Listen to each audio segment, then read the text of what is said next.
In this episode of Single Variable Madness, we have to solve this equation. Log base 2 of 9 to the power of x minus 1 plus 7 equals 2 plus log base 2 of 3 to the power of x minus 1 plus 1. So a lot of numbers here, 2 logs. How do we start? Well, I noticed this 9 to the power of x minus 1 and this 3 to the power of x minus 1. We can convert this 9 to the power of x minus 1 to a 3 squared times x minus 1. So in other words, let me rewrite it as log base 2 of 3 squared times 2x plus 1, or 3 to the power of 2x minus 2 plus 7. Maybe that'll help in the future to get everything in the same base. And not logarithmic base, but the power base. Who knows? And then for this 2 over here, we have this log over here and this log over here. Maybe it would be best if we keep this as a log 2, if we change this to a log. So rewriting 2 as a log is just, as a log base 2 is just a log base 2 of 4. But then log base 2 of 4 can be written as 2 times log base 2 of 2.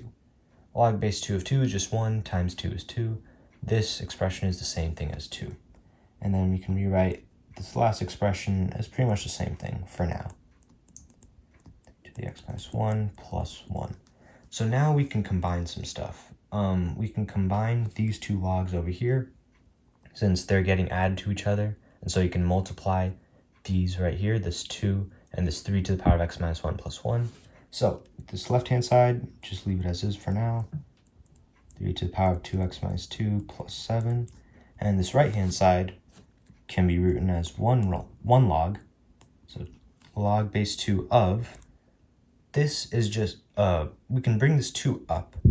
That's a property of logarithms. We can bring this 2 up to this 2 over here to be log base 2 of 4. And then we multiply this 4 to this 3 to the power of x minus 1 plus 1.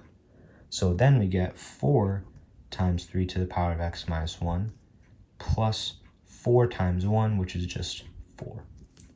And now we have a log on this side and a log on this right-hand side. We can cancel out the logs like this to get 3 to the power of 2x minus 2 plus 7 equals 4 times 3 to the power of x minus 1. It's a little cramped, but that's okay, plus 4. So what can we do now? Now we got rid of the logs, but we still have this messy 3 to the power of x minus 1 and 3 to the power of 2x minus 2 to worry about. Well, we can use a substitution, a pretty good substitution, that y equals 3 to the power of x minus 1. So what does this do? That means that this 3 to the power of x minus 1 can just be written as a y, and then this 3 to the power of 2x minus 2 can be rewritten as y squared. See, keep in mind, if we square both sides over here, you get y squared equals 3 to the power of x minus 1 squared, which is just 2 times x minus 1, 2 times x minus 1, which can be rewritten as y squared equals 3 to the power of 2x minus 2. So this 3 to the power of 2x minus 2 can be rewritten as y squared. This 7 is just a 7. And then you got 4 times y, because this 3 to the power of x minus 1 is y, and then you're multiplying it by 4, and then plus 4. Now we just have a simple quadratic. So we get everything to one side. We get y squared minus 4y, and then 7 minus 4, that's a plus 3 equals 0. Factoring this into y minus 3 times y minus 1 equals 0 gives us 2 clear solutions, y equals 3 and y equals 1. So y equals 3 and 1. However, we're not done just yet because we have to find x, not y. So going back to this right here, let's pull this up. We have y equals 3 to the power of x minus 1. So let's start with y equals 3. So if 3 equals 3 to the power of x minus 1, well then let's just keep our exponents the same. 3 is just the same as 3 to the power of 1. So this x minus 1 has to be equal to this 1, which means x has to be equal to 2. So that is one solution. Again, if x was equal to 2, then this x minus 1 will just be 1. 3 to the power of 1 is equal to 3 to the power of 1. So x equals 2 is our first solution.